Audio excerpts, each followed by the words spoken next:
মদিনার সাহাবী একবার সফরে বের হলেন প্রতিমধ্যে দেখলেন মরুভূমির মধ্যে কিছু লোকজন গ্যামজাম করছে, হইহল্লা করছে।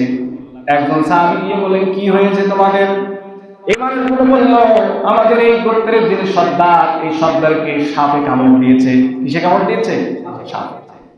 তো অনেকগুলি কবিরাজ নিয়ে এসেছে, ফকির নিয়ে এসেছে, যারা এই সাপের বিষ ভালো করে বের করবে। আমাদের এলাকায় সাপ কামড়ালে অনেক সময় ফকিরের কাছে যায় কি যায় না? তাদের যে মন্ত্র আছে, এই মন্ত্রগুলো পড়ে পড়ে তারা ফু দিতে লাগলো, কিন্তু ওই গোত্রের সর্দারের সাপের বিষ ভালো হলো না। এই সাহাবী গিয়ে বললেন, তোমাদের সর্দারের এই সাপের বিষ আমি ভালো করে দিতে পারি। আমার কাছে এমন একটা জিনিস আছে যেটা দিয়ে যদি আমি ঝাড়ফুঁক করি, তোমাদের সর্দারের এই সাপে কাটা বিষ ভালো হয়ে যাবে।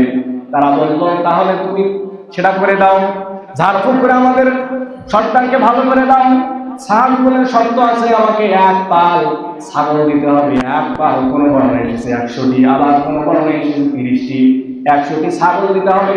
এই মানুষগুলো রাজি হয়ে গেল।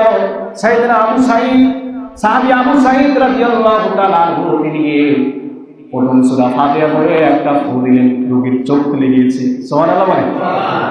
এতক্ষণ কবিরাজ ফকির ফাকুল দিয়ে ঝাড়ফুঁক করতেছিল, মন্ত্র দিয়ে কোনো কাজ হচ্ছিল না, কিন্তু আবু সাঈদ রাদিয়াল্লাহু তাআলা আনহু সূরা ফাতিহা পড়ে একটা ফু দিয়েছে, রোগীর চোখ খুলে গিয়েছে। সুবহানাল্লাহ বলেন। আবার সূরা ফাতিহা পড়ে আরেকটা ফু দিয়েছে, এই সর্দার চোখ খুলে দাঁড়িয়ে গিয়েছে। সুবহানাল্লাহ বলেন।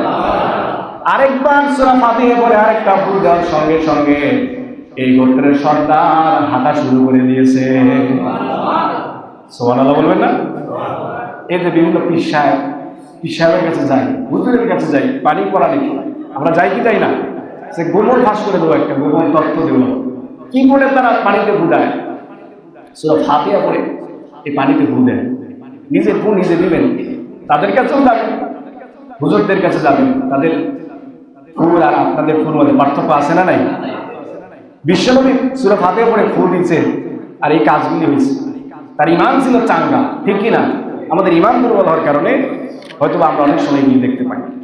সম্মানিত হাজিরিন, তাহলে বলতেছিলাম এই সূরার একটা নাম হলো সূরাতুশ শিফা, আবার এই সূরার আরেকটি নাম হলো সাবুল মাসানি, মানে হলো নিত্য করণীয় সপ্তবাক্য। রব্বুল আলামিন বলেন, ওয়ালাকাদ আতাইনাকা সাবআন মিনাল মাসানি ওয়াল কুরআনাল আযীম। আল্লাহু আকবার বলেন।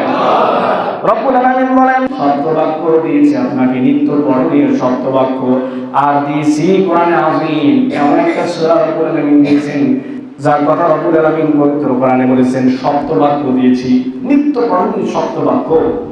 যে সূরা আমাদের যাদের বয়স 30, 40, 50, কতবার, কত লক্ষবার, কত কোটিবার সূরা ফাতিহা আমরা পড়েছি, তারপরে হিসাব আছে?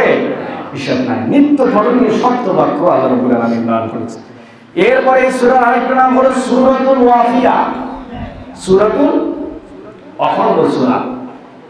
এই সূরা যদি আপনি পড়তে যান, পুরোটাই পড়তে হবে, ঠিক কিনা? সূরা ফাতিহা পড়ে অন্য একটা সূরা আমি মিলালাম, প্রথম 10 আয়াত, পরের রাকাতে পরের 5 আয়াত মিলালাম, নামাজ হবে। কিন্তু সূরা ফাতিহার প্রথম রাকাতে যদি 3 আয়াত পড়ি, পরের রাকাতে যদি 4 আয়াত পড়ি, নামাজ হবে? এই জন্য অখণ্ড সূরা, যেই সূরা পড়তে গেলে পুরোটাই পড়তে হয়।